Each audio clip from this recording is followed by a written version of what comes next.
Anda tahu nggak bahwa di dunia ini ada sistem pemasaran? Setiap perusahaan yang ingin mencari keuntungan pasti harus menjual produk. Produknya itu bisa berupa barang, bisa berupa jasa, betul? Nah, dibutuhkan sistem pemasaran untuk sampai ke konsumen. Nah, sistem pemasaran itu hari ini saya mau jelaskan kepada Anda.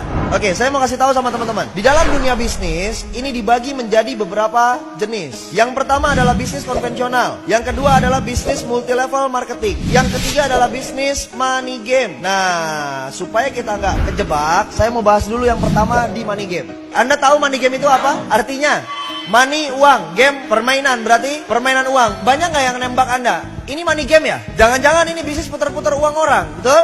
Anda harus kasih tahu, Anda harus sadar, kita harus tahu bahwa money game itu punya karakteristik, punya identifikasi. Yang pertama, money game, yang pertama, sudah pasti tidak ada produk, tidak ada produknya. Jadi kalau perusahaan ada yang nawarin tanpa produk, pasti money game. Perlu nggak dicari tahu lagi lebih dalam? Nggak perlu, tinggal, paham? Ada produknya nggak? Nggak ada, sudah. Tinggal. Identifikasi yang kedua, ada produk tapi harganya selangit. Contoh, produknya harganya selangit itu dibandingkan sama produk-produk yang ada di pasaran. Contoh misalnya odol. Odol biasa beli Pepsodent berapa harganya? Goceng, ceban gitu ya. Nah, ini ada perusahaan misalnya, dia punya produk odol juga. Harganya berapa? 50.000, 100.000. Apa kelebihannya? Pas sikat gigi, giginya jadi emas. Paham gak maksud saya nih? Jadi harganya terlalu berlebihan, terlalu jauh. Produknya misalnya air minum, air mineral. Air mineral biasanya berapa? 5.000. Ada nggak yang jual sampai 50.000? Itu money game, itu identifikasi money game. Yang ketiga, sebenarnya tidak ada produk, tapi pura-pura ada produk. Biasanya sistemnya cicil atau tabung. Misalnya contoh, perusahaan itu menawarkan Anda produknya emas, tapi nanti dapat barangnya tahun depan. Jadi setiap bulan Anda taruh uang dulu. Perusahaan itu menawarkan travel, perjalanan umroh, perjalanan haji. Sifatnya tabung tiap bulan. Kapan dapatnya? Ntar 2 tahun lagi, ntar tahun depan. Nah, itu hati-hati, itu money game. Pura-pura ada produk, padahal produknya nggak tahu kapan adanya. Produknya nggak jelas. Paham? Dan ini udah banyak di masyarakat. Jadi 3 identifikasinya. Anda ketemu sama perusahaan seperti ini yang nggak ada produk, atau produknya harganya selangit, atau nggak ada produk tapi pura-puranya ada produk dengan cara mencicil atau menabung. Sudah, tinggalkan, itu bukan perusahaan yang benar. Paham?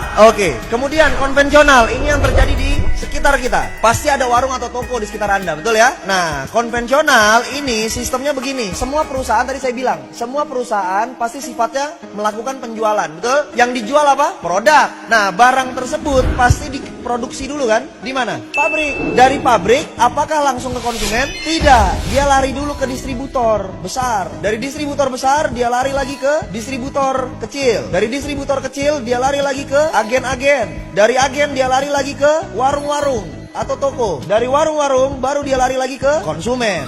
Paham? Oke, yang saya mau tanya, konsumen tahu nggak ada barang yang di warung, ada barang di agen, ada barang di distributor kecil, di distributor besar? Taunya dari mana? Harus ada iklan. Bayar nggak iklan? Mahal nggak bayar iklan? Mahal, betul? Terus dari pabrik ke distributor besar, ada nggak biaya distribusinya? Ada biaya pengiriman? Ditambah harganya. Contoh misalnya ini harganya 2.000 dari sini, 2.000 perak. Sampai ke distributor besar, dari distributor ke distributor kecil, harganya tetap 2.000 atau berubah? Berubah jadi 4.000, betul? Dari ini ke sini, dari distributor kecil ke agen, berubah lagi jadi 6.000, 8.000 misalnya, betul? Dari agen ke warung, sudah nyampe angka 12.000. Dari agen ke warung, dari warung ke konsumen, harganya jadi 20.000. Paham nggak? Padahal modal awalnya berapa? Nah, kelebihan itu banyak dibagi-bagi. Menjadi jalur distribusi, menjadi jalur iklan, menjadi jalur marketing. Itu di jalur apa? Konvensional. Semua warung begini. Semua barang yang ada di sekitar Anda begini prosesnya. Rokok begini, sampo begini, sabun begini. Paham? Oke. Saya nggak banyak bahas di situ. Yang saya banyak mau bahas adalah nih, multi level marketing. Lalu kalau begitu, apa bang kelebihannya multi level marketing? Multi level marketing ini adalah perusahaan di mana barangnya tetap yang produksi pabrik. Dari pabrik lari ke distributor tunggal namanya. Itulah perusahaan multi level marketing. Dari distributor tunggal larinya kemana? Ke konsumen. Langsung. Loh, terus bang, kan konsumen ini kan member. Ya, dia member. Terus member biasanya tugasnya ngapain? Cerita, betul? Akhirnya ada orang yang gabung sama dia, betul ya? Berarti si konsumen ini bisa menciptakan konsumen yang lain ya? Artinya apa? Konsumen ini otomatis garis miring marketing. Berarti konsumen ini garis miring bintang iklan. Berarti konsumen ini garis miring apa? Distributor. Paham? Dari sini konsumen menciptakan konsumen lagi, menciptakan konsumen lagi. Harganya dari pabrik ke distributor tunggal, dari distributor tunggal ke konsumen, ke sini sama semua nggak? Sama. Jadi kelebihan dananya tadi kelebihan-kelebihan dananya tadi, itu dialirkannya kepada siapa? Kepada kita, karena Anda marketingnya, Anda distributornya, Anda bintang iklannya. Berarti kita yang dibayar mahal oleh perusahaan multilevel marketing. Paham? Berarti Anda distributor kan? Berarti Anda keren nggak? Bergengsi apa tidak bergengsi? Bergengsi. Kenapa harus malu? Anda distributor loh. Distributor, kalau kalau toko-toko distributor itu yang gede, yang banyak stoknya banyak, yang barangnya banyak. Berarti modalnya gede nggak? Kalau kita di multilevel marketing, modalnya perlu gede nggak? Nggak perlu. Paham?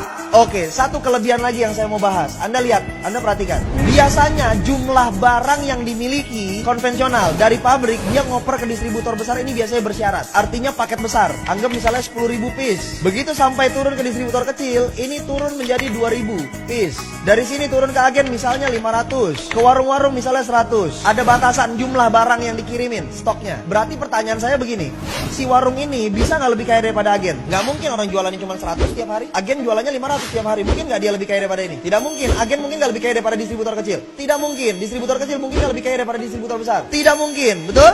Oke. Sekarang saya mau tanya, multilevel marketing, si konsumen ini jual produk nggak? Jual. Produk siapa yang dijual? Produk perusahaan, bukan produk dia. Punya stok nggak masing-masing? Punya. Stok buat apa? Buat konsumsi, bukan buat dijual. Paham nggak? Stok yang dimiliki member yang bergabung itu adalah stok konsumsi, bukan stok untuk dijual. Yang dijual adalah produk perusahaan. Berarti ada batasan nggak stok barangnya? Tidak ada. Bisa nggak kejadiannya begini? Konsumen yang atas jual cuma 50, konsumen yang bawah jualnya 100. Bisa? Bisa. Siapa yang kaya? Ya dialah yang dapat untung banyak. Yang ini cuma jual atu. Berarti yang lebih kaya yang mana? Yang bawah. Tadi ada kalimat kan? MLM adalah bisnis yang memperkaya yang di... Salah atau benar? Salah.